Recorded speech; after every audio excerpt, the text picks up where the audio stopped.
네, 안녕하십니까. 기독교 사상과 교리 13주차 강의가 되겠습니다. 제가 기도하고 시작하도록 하겠습니다.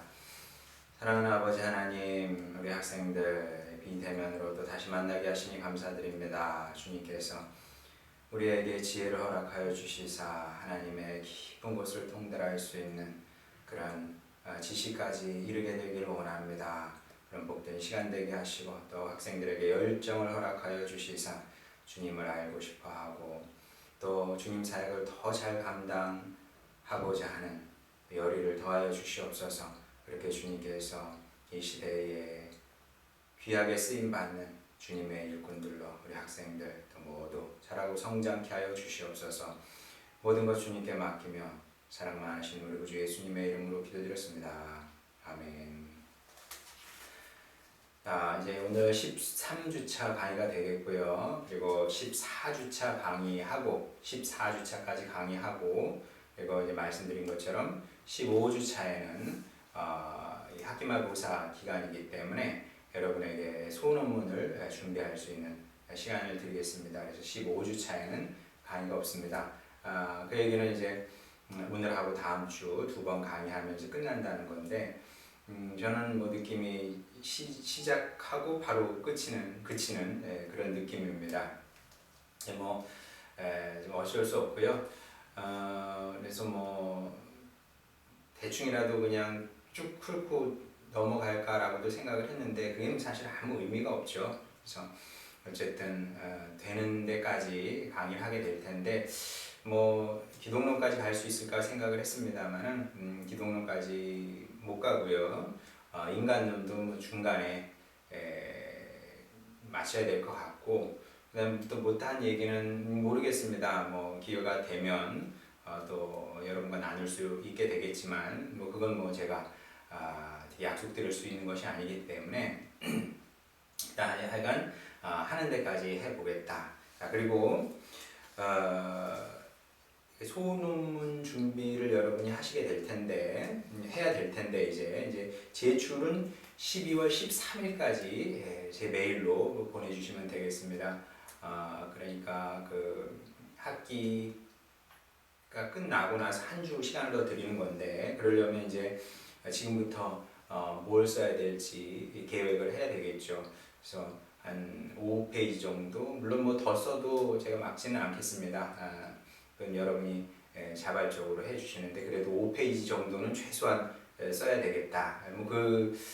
저희 딸도 이제 고3인데 지금 학교에서 소논문 제출하라 그러면 그 이상 쓰더라고요. 그러니까 이제 대학생은 당연히 그보다는 더 많이 써야 되지 않을까 싶어서 일단 5페이지라고 정했는데 여러분이 어떤 주제로 쓸 건지 뭐 현원식 교수님께서 강의하신 것도 좋고요. 제가 강의한 것도 좋고 아니면은 뭐 기독교 사상과 교리에 관련된 책을 써도 관계는 없습니다만은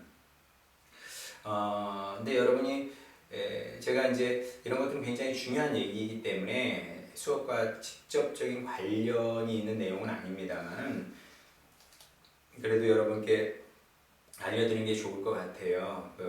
보통 이제 학생들에게 뭐 페이퍼 좀 써서 제출하라 그러면은 어렵게만 생각하고 이제 귀찮게 생각해서 어떻게든 대충 때우려고 하는 경향이 많이 보입니다. 근데 한번 생각해 보세요. 왜 교수님들이 여러분에게 뭘 써서 제출하라 그러냐. 물론 뭐 성적 내는 것도 필요하고 또 여러분은 좋은 성적을 받아야 되겠죠.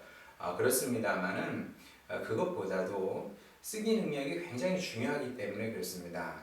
특히 우리 교회에서 사역하는 사람들은 교회에서 사역을 하려면 물론 이제 뭐 평신도 사역자도 있겠습니다만은 이 수업을 듣는 학생이 난 무조건 교회 목사가 될 거야, 목회자가 될 거야, 뭐 이렇게 생각을 안 하는 학생도 있을지 모르겠습니다.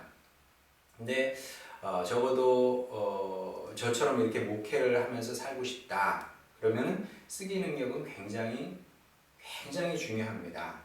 저만 해도 일주일에 설교를 7편을 합니다. 그러면 7편을 하면은 그냥 강대상에 올라가서 생각나는 말을 막 내뱉는 그런 거 아닙니다. 7편을 저는 다 그 컴퓨터 앞에 앉아서 그 원고를 다 만듭니다. 다 만들어서 물론 이제 거기 있는 내용 중에 뭐 설교를 하는 것도 있고 설교 시간에 하는 얘기도 있고 안 하는 얘기도 있습니다만 어쨌든 농담 같은 것도 다 기록을 합니다. 이제 그런 것들은 여러분이 설교학 시간에 배우겠습니다만은 일단 기본적으로 그런 작업을 거쳐야 됩니다. 뭐 또 난 시골에서 목회를 할 건데 뭐 또 시골 할머니 할아버지들 이렇게 앉아 계신 데는 뭐 또 저처럼 그렇게 그 정확하게 준비할 필요는 없을지도 모르겠습니다. 왜냐하면 이제 할머니 할아버지들은 이게 집중력도 아무래도 좀 떨어지시고 하기 때문에 뭐 또 너무 또 원고에 충실한 설교 좋아하시지 않거든요. 그러니까 이제 환경과 상황에 맞춰서 설교를 준비를 해야 되겠습니다만은 도시 목회만 해도 그렇게 설교를 하면 안 되거든요. 정말 제대로 준비를 해야 되고 어떤 자세로 준비해야 되냐면 여러분도 오늘 식사를 했겠죠. 뭐 여러분의 어머니께서 아니면 아버지께서 뭐 그 반찬을 만들어 주시거나 뭐 국을 끓여 주시거나 그랬을 겁니다. 그럼 부모님께서 매끼 식사를 준비하실 때 대충 막 준비해서 여러분에게 먹이지는 않거든요. 저도 그렇습니다. 저도 우리 아이들이 지금 고3, 고1 그런데 뭐 코로나 때문에 집에 있는 경우가 많잖아요.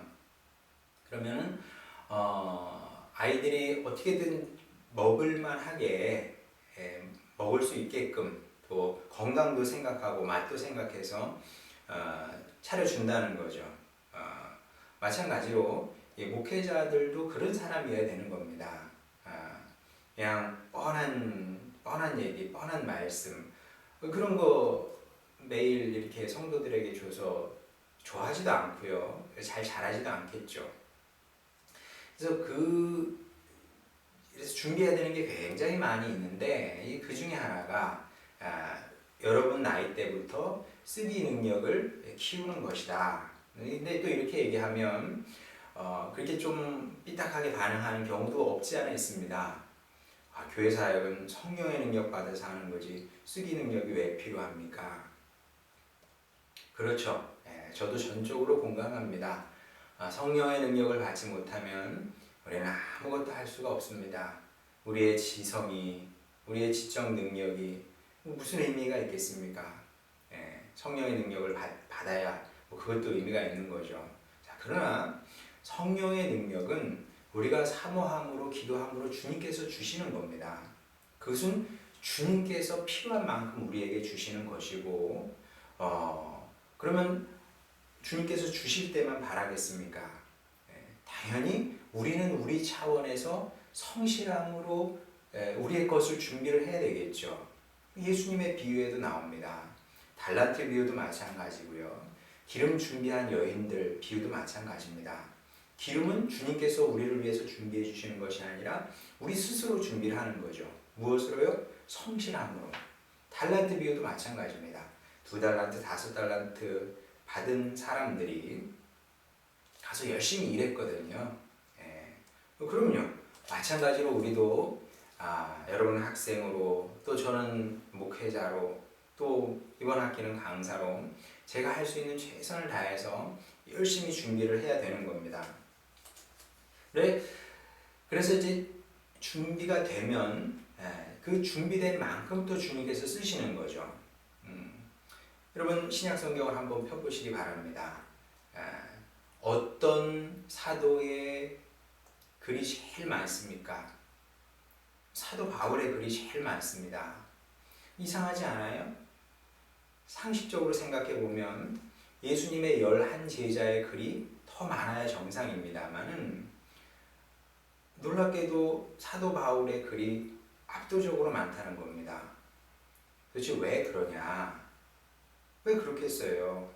사도 바울은 글 쓰는 능력이 준비됐기 때문에 하나님께서 아무래도 사도 바울을 감동케 해서 그를 통해 하나님의 말씀을 후세에 남기기에 더 쉬웠고 또 그것이 하나님의 공이 아니겠습니까? 준비됐으니까 준비된 사람을 쓰시는 것이 하나님의 공이겠죠. 자, 그러면 하나님께서 이렇게 준비된 사람을 쓰시는 건데, 자, 그러면 이제 어떤 것을 준비해야 되냐?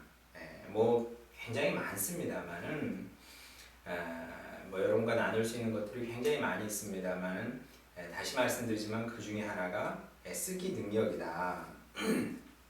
물론 이제 쓰기 위해서는, 쓸 수 있는 사람이 되기 위해서는 많이 읽긴 해야 됩니다. 많이 읽어야 돼요. 많이 읽지 않는데 내 속에 내용이 없는데 어떻게 쓸 말이 생기겠습니까? 그건 또 불가능한 일이거든요.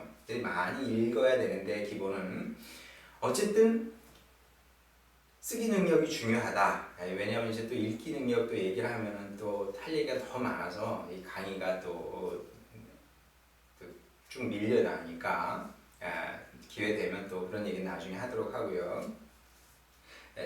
쓰기 능력이 중요한데 쓰기 능력의 또 다른 기본은 뭐냐 하면은 많이 쓰는 겁니다. 많이 써봐야 됩니다. 근데 쓸 기회가 없어요. 그쵸? 왜? 뭐 누가 여러분에게 원고를 부탁하는 건 아니니까. 저도 마찬가지입니다. 누가 뭐 저한테 어떤 원고 좀 써주세요 부탁하지 않습니다. 원고 부탁받는 사람은 굉장히 제한적이죠. 그러니 쓸 일이 없는 겁니다. 그럼 어떻게 쓸까요? 제일 좋은 거는 일기를 쓰는 거죠. 저도 일기를 썼어요. 대학 들어가면서부터 이제 한 6년 정도 대학원 졸업할 때까지 이렇게 썼습니다. 이제 그 후로는 이제 사는 게 바빠서 이제 결혼도 했고 애도 낳고 목회도 하고 막 그러다 보니까 도저히 뭐 여력이 안 돼서 못 썼습니다만은 여러분 나이 때 일기를 쓰면 굉장히 도움이 됩니다. 그래서 꼭 일기를 쓰시고 그래서 일기를 쓰되 오늘 무엇이 있었다 그런 것이 아니라 이렇게 생각하고 성찰하는 것들 쓰면 되고요. 그리고 이렇게 학기 중간이나 학기 말에 교수님들께서 소논문을 써내라 그러잖아요. 그러면 그를 귀한 훈련의 시간으로 생각을 하고 활용을 할 줄 알아야 됩니다. 정말 도움이 돼요. 저도 그 학부 때는 잘 몰랐는데 대학원 가서 이제 소논문을 계속 썼거든요. 그럼 어떤 때는 뭐 10몇 페이지짜리도 쓰고 막 그러면서 그 소논문 한 번 쓰고 나면 내가 이렇게 잘하는구나 그런 느낌이 들었거든요. 그래서 부탁드립니다만은 저를 위해서 부탁하는 것이 아니라 여러분을 위해서 부탁을 드리는 겁니다. 그냥 대충 때우자, 인터넷에서 이렇게 대충 짜집기 해서 그냥 제출하자, 성적 좀 따면 되지 이렇게 생각하지 마시고 내가 훈련을 받는다 생각을 하고 그렇게 준비를 했으면 좋겠습니다. 쓰다 보면 희미하게 알던 것도 좀 분명해집니다. 그리고 내용 정리도 되고 그러면서 이제 내 생각도 조금씩 변화 발전하게 되고 또 내 생각도 조금씩 생기게 된다는 거죠.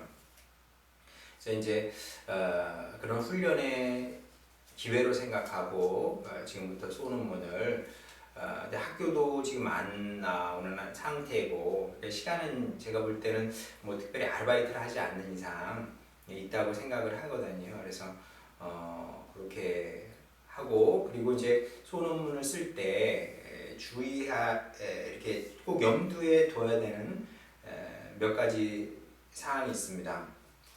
제가 첫째 시간인가 둘째 시간인가 이제 말씀을 드렸던 걸로 기억하는데 첫째는 내 말로 써야 된다.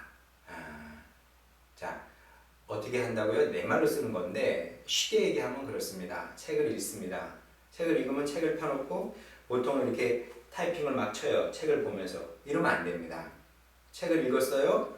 그러면은 중요한 내용 몇 가지만 이렇게 메모지에 쓰는 겁니다. 메모지에 써서 그 개념 몇 개만 가지고 내 말로 풀어내는 겁니다. 자, 이게 가장 기본이고요. 두 번째는 논문 형식을 갖추고 또 각주도 신경을 써야 됩니다. 각주 통일해야 되고요. 각주 뭐 세계적으로 각주 다는 방법이 조금씩 다 다르기 때문에 뭐 이게 정답이다 이건 없습니다만은 각주 다는 방법을 통일해야 되고 그리고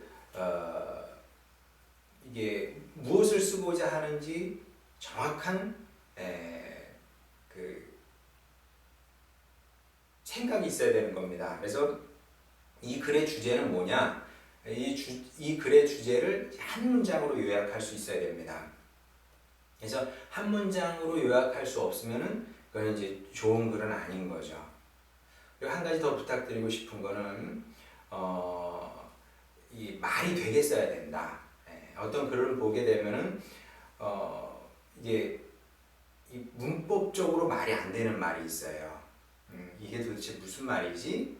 하는 그런 글들도 상당히 많습니다. 그렇게 쓰면 안 되고 좋은 우리나라 말을 써서 우리말을 써가지고 이제 말이 되게 그러려면 이제 너무 길게 쓸 필요는 없고요. 이제 뭐 정말 교수님급 정도 되면 좀 이게 만연체로 가도 관계는 없습니다. 그닥 추천은 안 합니다만은 그래도 교수님들은 그럴 능력이 되는 분들이니까. 근데 여러분 아직 그 정도가 안 된다면 가급적이면은 길지 않은 문장으로 그러니까 이제 가급적 두 줄을 안 넘기면 좋습니다. 한 문장이 두 줄을 넘어가기 시작하면 쓰는 사람도 내가 무슨 얘기를 하고 있는지 잘 모르고 읽는 사람도 이게 무슨 글인지 이해하기가 어렵습니다. 보통은 그래요. 그러니까 이런 것을 염두에 두고 여러분이 한번 논문을 써보시고 한번 제가 한번 기대해 보도록 하겠습니다. 그래서 여러분 성실히 논문을 써서 제출해 주시기 바랍니다. 12월 13일까지입니다. 자, 이제 인간론 한다고 그랬는데 자, 인간론 사실 뭐 3일체론 했습니다만은 3일체론 중요하죠. 중요한데 또 인간론도 굉장히 중요한 겁니다. 나는 누구냐? 나는 누구냐? 우리는 누구냐? 이런 질문인데 결국은 내가 누군지 우리가 누군지 어떻게 알까요? 누가 알려줍니까? 쉬운 질문은 아니죠. 자, 근데 여기에 대한 우리의 답변이 있고 또 우리가 전에 받은 답이죠. 성경을 통해서 전해 받은 그리고 교회를 통해서 전해 받은 그런 답이 있습니다만은 근데 이제 그 답이 명확하죠. 명확하지만은 또 세세하게 들어가 보게 되면 우리 신학자들 중에서도 조금씩 다른 것을 확인하게 됩니다. 저도 제 나름의 인간 이해를 가지고 있습니다만은 이게 뭐 그냥 생겨난 것은 아닙니다. 자, 뭐 지극히 개인적인 얘기입니다만은 그래도 여러분을 위해서도 좀 도움이 될 것 같습니다.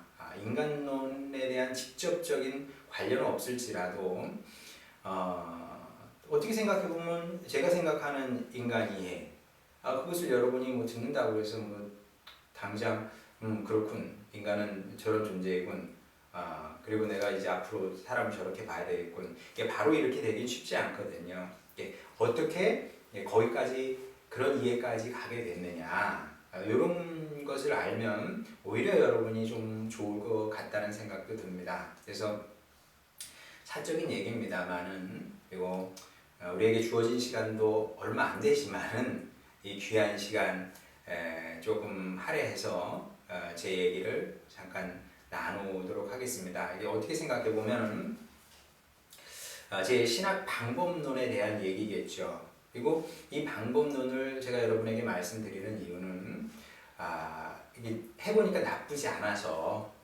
여러분도 이런 방식으로 인간론뿐만 아니라 인간에 대한 이해뿐만 아니라 세상에 대한 이해, 그리고 또 삶에 대한 이해를 이제 확장해 나가도 나쁘지 않겠다는 생각이 들어서 이제 여러분에게 이 말씀을 드리는데, 원래 저는 이제 좋은 교의학자가 되고 싶어서 이제 그 대학원을 마치고 이제 공부를 더 해야 되겠다 생각을 했습니다. 그래서 유학을 가게 됐는데, 뭐 교의학 그러면 뭐 제가 말씀을 드렸습니다만은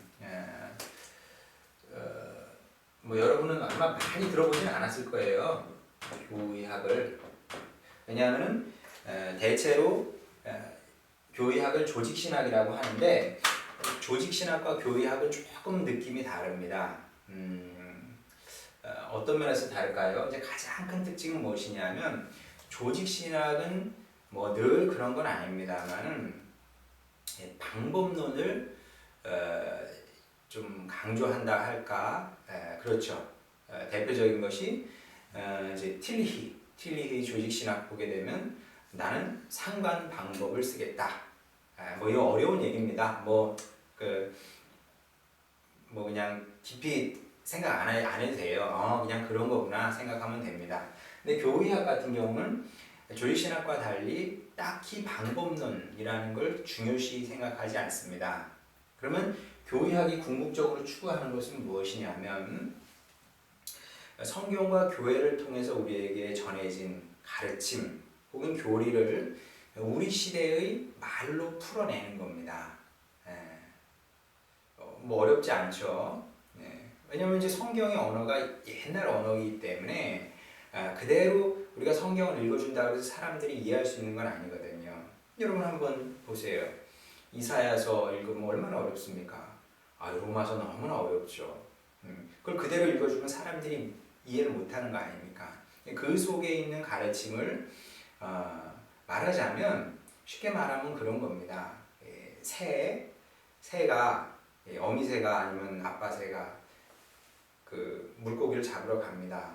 잡아가지고 보면 이제 다 그런 건 아닙니다만, 어떤 종은 대략 소화를 시켜가지고 그리고 그 새끼새에게 이게 전해주는 것을 보게 됩니다.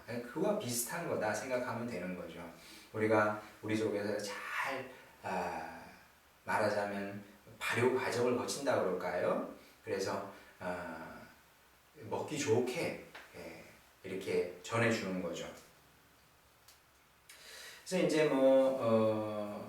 그 대표적인 책이 칼바르트의 교회 교의학이라고 할 수 있는데, 제가 바르트처럼 되겠다는 생각을 가지고 유학을 갔던 것은 당연히 아니고요. 흉내라도 내고 싶었죠. 흉내라도. 여러분이 잘 아는 베드로전서 3장 15절 보면 이런 말씀이 나옵니다.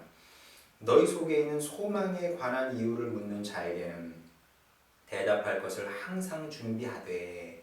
그러죠? 그러니까 우리가 준비해야 되는 겁니다. 이것은 물론 예수님께서 그런 말씀도 하셨어요. 걱정하지 마라. 누가 너희를 잡아가게 되면 성령께서 너에게 할 말을, 너희가 마땅히 해야 할 말을 알려주실 거다. 이런 말씀도 있습니다만, 또 이런 말씀도 있습니다. 예수님의 말씀도 진리이고 또 베드로전서 이 말씀도 진리입니다. 성령께서 주시겠지만 또한 우리 차원에서도 준비를 해야 되는 거죠. 그래서 이런 목회자, 또 이런 신학자가 되고자 이제 저는 나름대로 열심히 이제 공부도 하고 차근차근 이제 논문을 써 나갔던 거죠. 근데 이제 지도 교수님께서 대체로 제 글에 만족해 하셨습니다. 거의 대부분 제출하면은 이 정도면 됐다 이렇게 이제 말씀을 하셨는데, 근데 문제는 뭐냐면은 저는 이제 그때 이제 보훔 대학이라는 곳에 적을 두고 있었고요. 그리고 우리 옆 도시에 풋버탈이라는 도시가 있는데 거기에 이제 신학대학이 있습니다. 그러면 이제 저희 학교의 조직신학 교수님 2분, 그 다음에 풋버탈 신학대학의 조직신학 교수님 2분, 그 네 분이 의기투합해서 이제 콜로퀴움이라는 걸 만들었어요. 뭐 어려운 게 아닙니다. 보훔 조직신학에서 박사학위 논문을 쓰는 학생들, 그리고 부포탈 신학교에서 신학대학에서 조직신학으로 박사학위 쓰는 학생들이 한 두 달에 두 달에 한 번 정도 모입니다. 모여서 어떤 논문을 쓰고 있는지 계속 이제 번갈아 가면서 발표를 하는 거죠. 그리고 교수님 네 분이 거기서 들으시면서 이제 코멘트를 해주시고 이거는 뺐으면 좋겠다. 여기 이런 걸 더 넣었으면 좋겠다. 그러면서 이제 논문을 만들어가는 그런 시간입니다. 굉장히 긴장되죠. 교수님 네 분이 앉아 계시고 이제 논문 가지고 얘기를 하시니까. 근데 그 부퍼탈 신학대학에 이제 베르톨트 클라퍼트라는 교수님이 계셨는데 훌륭한 분이시죠. 훌륭한 분이신데 그분이 제 논문을 읽으시면 자주 하시던 얘기가 있었습니다. 너무 교의적으로 썼다. 성경적으로 논증을 했으면 좋겠다. 이제 그분이 이제 늘 하시던 얘기예요. 너무 헤어킴, 너무 도그마티시하대요. 도그마틱, 교의적이래요. 비블리시하게 써달라는 거죠. 성경적으로 써달라. 이제 저는 글쎄 뭐 무슨 얘기인지는 알겠는데 제가 조직신학 논문을 쓰고 있는 거 아닙니까? 조직신학 논문을 성경적으로 논증한다. 참 쉽지 않거든요. 당연히 제가 그 성경 가지고 설교를 하고 또 성경 가지고 뭐 문제를 해결하고 이렇습니다만은 조직신학 논문을 성경적으로 논증한다. 이거 얼마나 참 어려운 일입니까? 근데 이제 마냥 무시를 할 수는 없어요. 왜냐하면 이 교수님께서 그 교수님을 자주 봐야 되는 상황이기 때문에 다음번에 또 발표를 하는데 하나도 바꾼 게 없으면은 또 예의가 아니지 않습니까?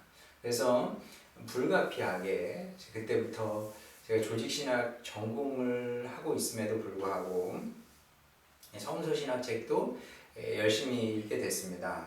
그러면서 도대체 조직신학 논문을 어떻게 하면 성경적으로 논증할까? 이제 그 고민을 많이 하게 됐다는 거죠. 돌아보면 그 클라퍼트 교수님을 만났던 것이 제게 이제 큰 복이었다. 이렇게 이런 결론이 날 수밖에 없습니다. 왜냐하면 이제 제가 그 유학 가서 이제 공부를 하면서 뭐 논문을 쓰고 학위를 받고 뭐 이런 것들은 다 나중 문제고요. 저는 이제 목회자가 돼서 그 목회자로 살겠다 이렇게 공부하면서도 그렇게 결심을 했습니다만은 목회자로 살아보니 뭐 학위 이런 것들은 뭐 중요한 게 아니고 제가 그 과정을 통해서 이제 두 가지 가장 감사하게 생각하는 것이 있습니다. 하나는 그 유학 초기에 헬라어 히브리어 라틴어를 그 집중적으로 공부할 수 있었던 것. 그때는 다른 공부하지 않았어요. 그냥 2년이네요. 2년. 독일어까지 합쳐서 2년 반. 헬라어 딱 2년을 만 2년을 꼬박 그 헬라어 히브리어 라틴어만 했거든요. 근데 특히 헬라어 히브리어 이거는 정말 그 목회하는데 엄청난 자산이 되고 있고 지금도 마찬가지입니다. 저는 뭐 좀 세게 얘기하면 그렇습니다. 헬라어 히브리어를 모르면 성경 해석은 진정한 의미의 성경 해석은 불가능하다. 이렇게까지 얘기할 수 있습니다. 왜 그러냐? 그것까지 이제 얘기하려면 이제 길어지고요. 그러니까 이제 제가 이런 얘기를 드리는 이유는 여러분도 헬라어 히브리어를 배울 텐데 그냥 과정으로 넘어가지 말고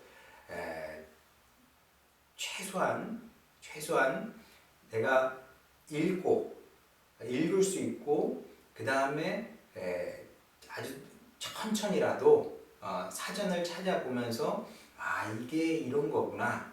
아니면 뭐 좋은 앱 많이 있으니까 그 앱 같은 거 확인해 보면서 아 이게 이런 의미구나, 이런 맥락이구나, 요 정도까지 갈 수는 있어야 된다는 거죠.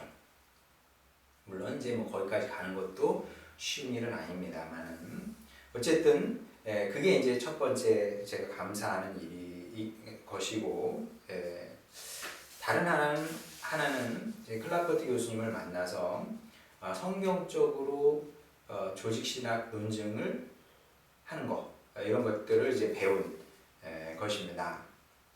왜냐하면 뭐 신학을 하든지 아니면 목회를 하든지 결국 우리의 운명이라는 게 그런 겁니다. 우리는 그런 거 하는 사람이죠. 성경을 붙잡고 씨름하는 겁니다. 그러니까 성경에서 질문도 찾아내야 되고 성경에서 답도 찾아내야 되는 겁니다. 그리고 이것이 이제 목회자와 교회의 존재 이유이고 사명이다. 모든 걸 우리는 성경적으로 보고 말하고 이렇게 성경적으로 보고 생각하고 말하는 사람이어야 된다는 거죠. 이게 돼야 우리가 뭐 전문가들 많거든요, 세상에. 정치인도 전문가입니다. 기업인도, 과학자도, 사상가도, 뭐 저널리스트, 많은 전문가들이 있는데 그들은 그들의 말을 하는 겁니다. 그들의 생각을 얘기하는 겁니다.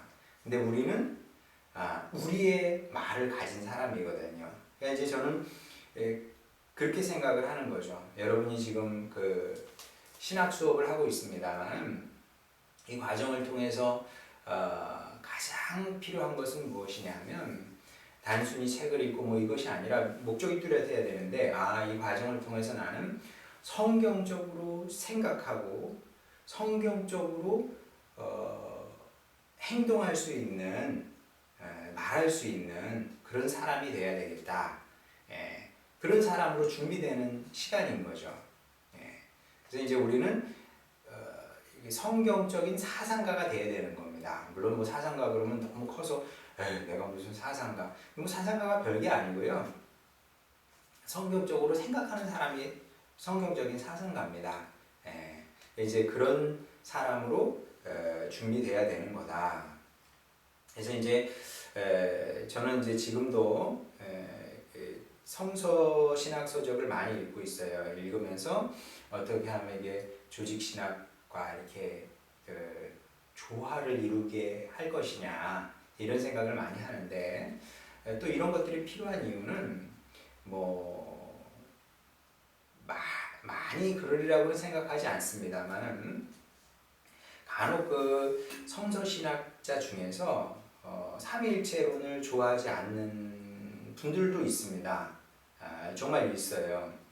이유는 무엇이냐면 성경에 나오지 않는다는 거죠. 명확하게 개념적으로 삼위일체는 성경에 나오지 않는다. 이렇게 얘기하는 신학자도 뭐 없지 않아 있습니다. 그러면서 이제 그분들의 논증은 무엇이냐면 조직신학하는 당신들 솔라 스크립투라라면서 오직 성경이라면서 뭐 성경에 나오지도 않는 개념을 가지고 그걸 교리라고 하고 그걸 가지고 삼일체로는 안 믿으면 이단으로 만들고 그래. 말이 안 맞잖아. 이런 식으로 얘기를 하거든요. 또 듣고 보면 그렇대요, 그죠? 근데 뭐 대표적인 사람이 여러분 이름 들어봤는지 모르겠지만 뭐 들어봤을 수도 있고 안 들어봤을 수도 있겠죠. 아직 2학년이니까 안 들어봤을 수도 있겠습니다만 뭐 알아야 됩니다. 이 사람은 루돌프 불트만. 뭐 한 사람을 어떻게 평가를 한다는 게 참 어려운 문제입니다만 제가 이제 불트만을 읽어보면은 훌륭한 신학자죠. 대신학자입니다. 이런 분을 그 자유주의 신학자 아래서 매도해버리고 안 읽을래 이런 것들은 좀 지혜로운 것 같지는 않아요. 왜냐하면 막상 읽어보면 좋은 것들이 많습니다. 배울 게 많아요. 요한복음 주석도 읽어보면 참 깊다, 깊어요. 정말 사상의 깊이가 있구나 그런 생각이 들거든요. 근데 그런 장점에도 불구하고 불트만은 분명히 뭐 나는 삼위일체론을 안 믿어 이렇게 얘기는 안 했습니다만은 이분 살아계실 때 만약에 제가 가서 몰래 교수님 혹시 그 삼위일체론을 믿으시나요? 우리 솔직히 둘이서만 제가 어디 가서 딴 데 가서 얘기 안 할게요. 그러면은 아마 안 믿는다 그랬을 것 같아요. 왜냐하면 이분이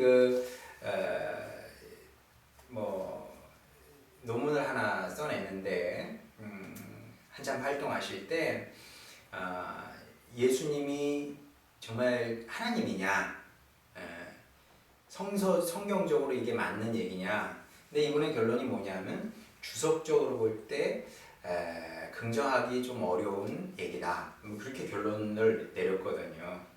그러니까 우리가 볼 때는 야 저런 얘기를 하고도 신학 교수로 살 수 있어 싶죠.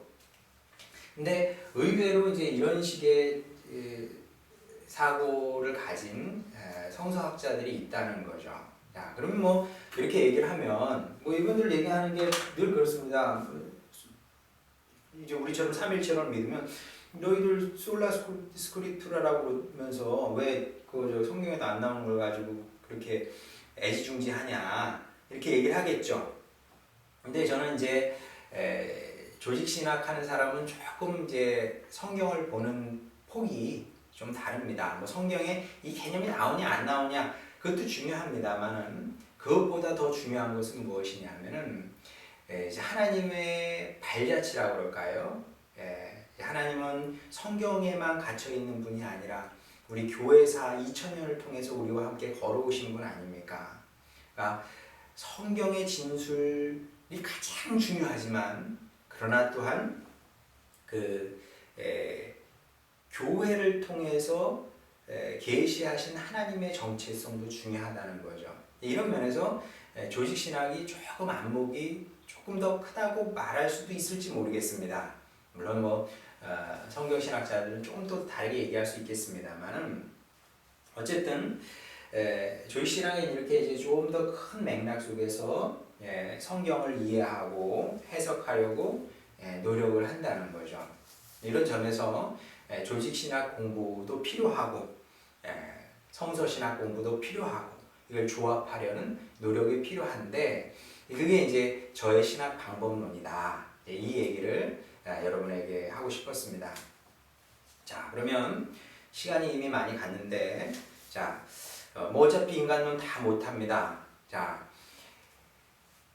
몇 가지만 얘기하고 시간이 가서 이제 오늘 이제 마치려고 하는데 인간이 도대체 뭐냐? 인간이 도대체 무엇이냐? 인간은 누구냐? 가장 고전적인 정의에 의하면 인간은 사회적 동물인 거죠. 참 신기해요. 흔히 reflect 한다고 그러죠. 반성하는 겁니다. 반성하는, reflect 하는, 말하자면 거울을 보면서 너는 누구냐? 라고 질문하는 생명체는 아마 지구상에 사람밖에 없을 겁니다. 그리고 사람은 어느 때인가부터 계속 스스로에 대해서 질문을 하고 또 나름의 답을 계속 내놨다는 겁니다. 그 중에 하나가 이제 사회적 인간인 거죠. 사회적 인간. 사람은 사회적으로 존재하더라. 자, 그런데 뭐 맞습니다만은 굉장히 부분적인 이해죠, 인간에 대한. 그래서 그 이후에 이제 역사가 지나면서 다양한 이제 인간 이해 스스로 이제 리플렉트 해 보니까 사람은 사회적인 동물일 뿐만 아니라 뭐래요? 호모 사피엔스다. 물론 이제 요즘은 호모 사피엔스가 인간 종을 지칭하는 말이 됐습니다만은 원래 호모 사피엔스는 생각하는 사람이거든요. 생각하는 사람. 자, 그러면 호모 사피엔스가 전부냐? 뭐 요즘 유행하는 것처럼 여러분 요즘 유행하는 거 알죠? 호모에다가 그 다음에 수식어 붙여가지고 사람은 이런 존재다 얘기하는 거. 호모 사피엔스를 넘어서 호모 루데스라는 얘기도 하고 호모 폴리티쿠스라는 얘기도 합니다. 호모 루데스는 놀이하는 인간이고 호모 폴리티쿠스는 정치적인 인간이 되겠고요. 호모 파베르는 도구적 인간이 되겠습니다. 이걸 넘어가지고 유발 하라리 같은 경우는 유발 하라리 책도 재미있죠. 재미있습니다만은 좀 안타깝긴 합니다만 대놓고 자기 무신론자라고 해서 뭐 그 점에 대해서도 또 얘기할 기회가 또 있으리라 생각을 합니다만 어쨌든 유발 하라리 같은 경우는 호모 데우스 신인 여기까지 이제 얘기를 하고 있습니다. 뭐라고 정의하든 간에 무엇이 됐든 인간의 자기 이해다. 인간이 스스로를 스스로를 그렇게 규정을 한 거죠. 자, 그러면 여러분은 이제 문제는 무엇이냐면 항상 신학의 문제는 결국 그래 사람들은 그렇게 얘기하는데 너는 도대체 어떻게 생각하냐? 이게 이제 신학의 문제이거든요. 너는 어떻게 생각하냐? 예수님께서 제자들에게 하신 질문이죠. 그래 사람들이 나를 가르쳐 뭐라고 하느냐? 그랬더니 제자들이 그럽니다. 예언자라고도 하고 이 사람 이런 예언자 저런 예언자라고도 하고 이렇게 다양하게 말을 합니다. 예수님께서 뭐라고 그러시냐? 그래 그럼 뭐 그건 내 관심이 아니고 너희는 나를 누구로 하느냐? 그러시거든요. 이게 신학의 문제입니다. 신학의 문제이고 신앙의 문제이기도 한 거죠. 사람들은 인간을 이렇다 저렇다 얘기를 합니다. 자, 그런데 그것도 우리가 들어야죠. 들어야 됩니다. 사람들이 뭐라고 스스로를 이해하고 있는지 듣고 이해를 해야 됩니다. 그러나 더 본질적인 문제는 그러면 나에게 인간은 무엇이냐? 자, 이것이 오늘 여러분에게 제가 던지는 질문입니다. 사람들은 사람에 대해서 이렇게 저렇게 얘기를 합니다. 호모 루덴스, 파베르, 사피엔스, 폴리티쿠스 등등 많이 얘기를 합니다. 뭐 또 진화 심리학에서는 인간은 성적인 존재다, 성적인 인간이다. 그렇게까지 얘기를 하거든요. 다양하게 얘기를 합니다. 사람들이 그렇게 얘기를 하는데 그게 진리는 아니거든요. 그럼 여러분이 볼 때 여러분은 누굽니까? 우리는 누굽니까? 자, 이것이 일단 오늘 제가 여러분에게 이 시간 늘 그 13주차 강의를 마치면서 여러분에게 드리는 질문이고요. 여러분 한번 생각해 보세요. 나는 누구이고 우리는 누구이고 사람은 도대체 뭐냐? 이걸 이제 알아야 자기에 대한 이해가 있어야 그 다음에 이제 신앙적인 사고가 삶이 가능하다고 저는 생각을 합니다. 그래서 이 질문을 가지고 한 주 동안 여러분 한번 생각해 보시고 다음 주에 또 강의를 들으면 좀 도움이 되리라 생각합니다. 오늘은 여기까지 하도록 하겠습니다. 고맙습니다.